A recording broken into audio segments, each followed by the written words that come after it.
All right, how's it going, everyone? My name is Amos, and this is part 2 in a 2-part series that's gonna ruffle up some feathers. Because what I'm about to say right now, super unpopular. However, not every stock that you and I like are gonna be buy and hold forever. And I know, hearing that might offend you, but hear me out because I'm gonna defend my argument. All right, let's go ahead and get into it. The sectors I'm most cautious about are the ones that are going to be relevant today, but tomorrow, dude, it could be useless. And maybe that's because they're too trendy, too fragile, their economic moat is just so narrow, and they're just wide open for AI to disrupt and rewrite the rules overnight. If I can picture their business model feeling outdated by the year 2030, or even obsolete by 2045, dude, I'm telling you right now, they're gonna be off my buy and hold forever list.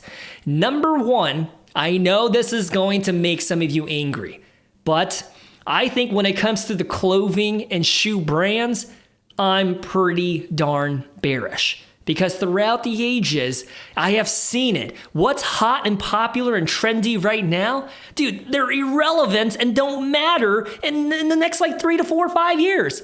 Because another company will come and take their spot. Unlike some other sectors, unfortunately, the retail clothing space is one of those where startups can actually take market share from the big players overnight. And sure, some of these new brands might shine in the short term and grab attention and then make the old dinosaur giants look obsolete. But over time, those startups, they're usually going to get knocked off by the next up-and-comer. Case in point, when we think about Crocs, right? During the pandemic, the ugly shoe movement, wearing whatever is comfortable, disregarding the aesthetics and what it looks like, was all the rage, right? And even Hey Dudes. However, what I want to show you right now, during the height of their success, they were trading for about $180 a share. Now, friends and family, they're $77. And they're also very cyclical and volatile. Because after seeing the success of their sales and how everybody wants to wear Crocs, you would think their share price should have just kept going up and up with some minor dips and corrections, but they should have been somewhere right here. No, after they hit their peaks, they always reach a valley. And then they rebound and reach a new valley. They rebound and then reach a new valley. And another one, I know this one's gonna hurt, is Nike. This is a company that has been dominating the shoe game for the past 30 years. As of recently, that is no longer the case. They are losing ground and market share to Hoka One One, Brooks running shoes, New Balance. New Balance has been around for a long time as well, but more and more runners would rather use Saucony or New Balance than Nike. I don't set the rules. I'm just the messenger. Don't shoot me. I'm just telling you what's happening as to why their stock price is just getting absolutely demolished. And I'll give you some more. Another one that's just going on a sell-off is Lululemon. Premium athleisure wear was all the rage in the pandemic as well. Now, you take a look at their performance. Do you see what I'm saying? More and more people are now gravitating towards the Costco private label stuff that you can buy. It'll look just like the Lululemon pants for $15-20. Why pay $200 to get the official one from Lululemon? So there's a lot of disruption and chaos in the retail clothing space. And so consequently, I don't know who's going to be sexy and strong and trendy 20, 30, 40 years from now. So why would they be a buy and hold forever? Because as you can see, if you bought into Lululemon at $400 a share thinking, oh, they'll be $1,000 in 10 years from now, dude, you would be a very upset camper. Like a bear walked into your campsite and just pissed all over your equipment and took a huge dump right in front of your tent. Dude, you would be down by almost 54, 55%. It's not a good story, right? So retail clothing brands, I just refuse to buy into. And the next category that I think is not a buy and hold forever, oil and gas. Now hear me out. I like them for the short term, but looking 30 to 50 years down the road, I expect their revenue and market potential to shrink significantly as the world, every corporation and most products are shifting away, transitioning towards cleaner energy sources. For the longest time, if you wanted to cut grass, most of those lawn mowers, they were operated with a gas tank. But now, having a rechargeable battery is the name of the game. Not only for lawn mowers, but for cars, for drones, the list goes on and on. Using gas as fuel as we know it, those days are limited. Now, I don't think that's going to happen in the next year or even 5 years. It's going to take time. However, like I just alluded to, in 50 years from now, I think the reliance on oil and gas, it's not going to be as crucial and essential for our infrastructure to run the world. Yes, I don't make the rules, I'm just the messenger, okay? But on the other side of that argument, I don't think that oil is ever just gonna disappear because you can refine that oil into products that we use every day, right? Like petroleum, grease, and asphalt, not going anywhere. But whether or not this is a good or a bad thing, the modality of just using gas to fuel our cars or buses are on borrowed time. Plus, I just don't invest into oil and gas because the market is super cyclical and it's too volatile for my taste because it really depends on a commodity of the price of the oil barrel, whether it's up or down, it's not consistent. Now, don't get me wrong. I think those big legacy oil companies like Chevron and Exxon, I think they're pretty high quality and solid dividend payers, but you can't convince me otherwise to invest into them. It's just not my cup of tea.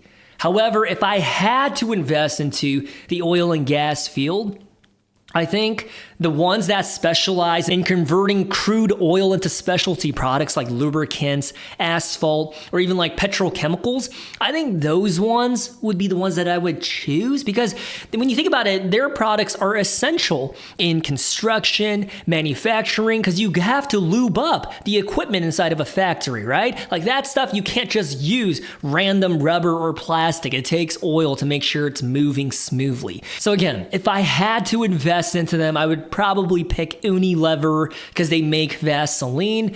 And then number 2, I would potentially pick New Market Corporation because they do asphalt chemicals for our highways and roads.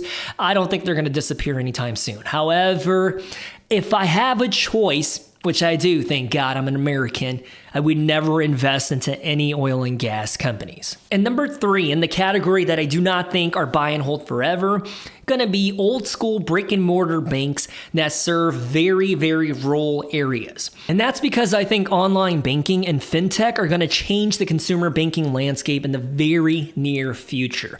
Of course, right now we have a lot of boomers that are like 80 years old that still have to go physically to a bank location to do their services. But I feel like once the baby boomers pass away and we move on to Gen X, they're able to use technology. And so I think the physical locations, it's just with those overhead costs, I'm not bullish. And plus, we're already seeing a preview from cryptocurrency, PayPal, SoFi, and XYZ, formerly known as Square. I think it's only a matter of time before the tech illiterate population, the main customers of these small regional banks, they're going to become a very, very tiny minority. And so if you don't really have a demand, then why are you going to pay to operate a physical branch location, right?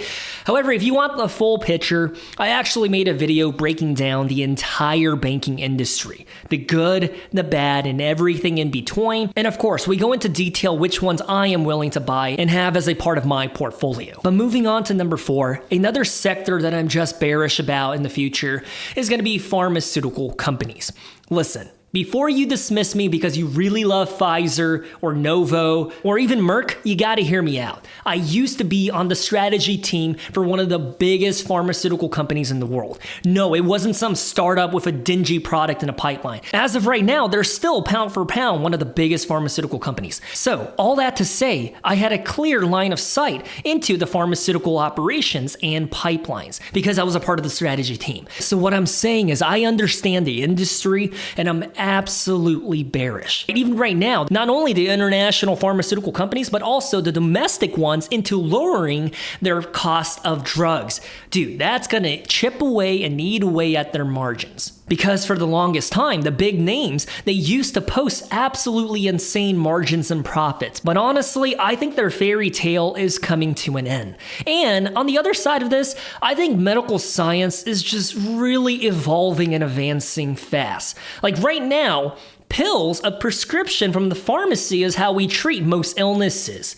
But soon enough, I think genomics and gene editing is going to be the default option and preferred path for treatment for whatever illness, disease you might have. And if you don't believe me, think about this, okay? Medical history has breakthroughs every decade or so. So we're really not that far from understanding why it's important to wash our hands before surgery, before that was an SOP standardized across different hospitals. And because I know some of you watching this are gonna have follow-up questions, believe it or not, I also made a video explaining why I would never invest into pharmaceutical stocks. You should go and watch that video. I'm telling you, it is insightful and informative. And sector number 5, that is not a buy and hold forever, are going to be the staffing agencies, recruiters, and executive headhunters. This is a labor force that is absolutely and seriously at risk from AI disruption. What they do? Dude, their services can be replaced by AI because the traditional model of matching candidates to jobs, it relies heavily on, sifting through resumes, manual screening, networking, and just using your gut instinct to know whether or not they're a good fit for your organization. And I think most recruiters are 1099 contractors anyways. But having said that, these are all tasks that AI can increasingly automate and just do it with faster speed and accuracy. I think the business model is going to look very different in just 5 years. And I'm not saying this because I look down on the industry. It's just, I think AI is going to change the name of the game. So when I think about some of the publicly traded companies operating in that space like Robert Half, Korn Ferry, Manpower Group, or True Blue, I think in 10 to 15 years, they will either be gone or they're going to shift their business model to doing something entirely different. And I think Korn Ferry does have a survivable chance because they don't just do headhunting services. They also have like these leadership surveys that kind of tells you about your preferences, your style, and some other stuff in the HR space. So I think their business model is a little more resilient, but they're in trouble for their main bread and butter. And then I wanted to continue this train of thought from part 1, how I said the Mag 7 as we know it today, they might not be the Mag 7, even 10 years from now. Yes, you can quote me on that. In 2035, I think the Mag 7 will look entirely different. And so I think that begs the natural question. You really think Mag 7 are not a buy and hold forever, Amos? Dude, you gotta explain yourself. I got you. Well, when we think about Google, Apple, and Microsoft, I get it. It's really hard to imagine a world without them. But I think their dominance is not guaranteed. It seems like every single day there's regulators in Europe and in North America and even Asia that are trying to break them up for antitrust and monopolistic practices, right? And alongside with that, technology just moves really, really fast. Like the way that we utilize the internet, dude, I remember like in 1994, 1995 in school when we used to go to the computer lab, dude, we used to use Ask Jeeves. Right? And then it was Yahoo. And then out of nowhere, it was Google. The landscape is changing all the time. And history has shown that even the strongest players can lose their edge when innovation shifts or consumer habits change. So I would categorize the current Mag 7 as solid buy and hold candidates for the long term, right? For like the next 10 years. But I do not think necessarily forever. I know, that's a very unpopular opinion. And don't get me wrong, right? I'm invested into the Mag 7 myself. But the reality is, while working on my MBA, we studied case after case of companies that were once powerful and dominant in their time, only to eventually become obsolete. So when it comes to the Mag 7, I think it's smart to just hold and reevaluate every now and then. Now, I don't have my class notes from like 5 years ago, but going off of the memories in my head, the number 1 would be Kodak. I think at their time, dude, they were so dominant in photography. However, as we all know what happened to Kodak, film cameras they're not relevant because they didn't adapt to the times of making digital cameras. And your phone has a camera that's superior to 95% of physical dedicated cameras out here. So their business model was absolutely disrupted. And in 1995, you would have never have thought that Kodak was not going to be the best in class for the camera space, right? Number 2 would be Nokia. Dude, I remember in the 2000s, Nokia was absolutely the king of smartphones. However, what happened to them? They were overthrown by Apple's iPhone. And then number 3, while thinking about Meta, well, MySpace and Zynga, dude, during their time as a social media network, they were so freaking popular and had the most foot traffic on the internet. But from my understanding, the social media space is just always evolving and changing, right? Snapchat, dude, who uses Snapchat anymore? And then of course, in the past 5 years, TikTok is one of the biggest and hottest social media platforms now. So who's to say that Facebook and Instagram is going to be relevant 10 years from now? And then of course, number 4, I think about Blockbuster. If you don't remember Blockbuster, dude, that was probably the highlight of my life growing up as a kid in the lower class in the social economic system here in the US.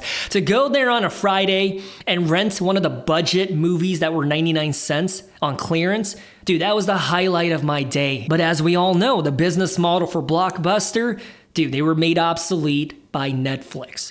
So when I think about the Mag 7, I'm not saying that they're all trash, okay? The ones that I'm most bullish on long term and probably forever are going to be Amazon and Microsoft. And funny enough, neither of which I currently own because I just sold out of Microsoft. Because when I think about Amazon and Microsoft, they both built such deep moats in the cloud space and enterprise customers and infrastructure that even if AI shifts their landscape, I think they're still going to be key players. And between the two of them, I'm more bullish towards Amazon. And I always think about what Jeff Bezos said when an interviewer asked him about, what do you think of the future? What do you think is going to change? Well, this was Jeff Bezos' response. What's going to change in the next 10 years? Well, I think that's a very interesting question. It's a very common one that I get. I almost never get the question, what's not going to change in the next 10 years? And I submit to you that the second question is actually more important of the two, because you can build a business strategy around the things that are stable in time. And people are always going to want cheaper prices of the stuff that they buy, and they're always going to want faster deliveries. So that's what we as a business are focusing on. All right, enough of Jeff Bezos talking now. This is Amos. I think their e-commerce fulfillment center line of the business is just strategically positioned where they're going to be so successful even 10 to 20 years from now, or even 30 years, because think about it. Amazon single-handedly, alongside with Walmart, has put out so many small local businesses. And I don't think they're going to stop anytime soon. Like, we can get into the conversation of whether or not that's a good or a bad thing ethically, but it's the reality. Amazon and their business model and how they're able to deliver products at a cheaper price at a faster rate, yeah, it's pretty darn scary and will be relevant 20, 30, 50 years from now. So out of the Mag 7, I'm most bullish towards Amazon and Microsoft. You know, they're tied for first place with Amazon being slightly ahead. I think a close second, or I guess third place, would be Apple. Because when you think about it, Apple's ecosystem loyalty is just unmatched. There's people out here where their first smartphone was an iPhone, and they've never switched. They just keep upgrading and getting an iPhone after that because it's what they're used to.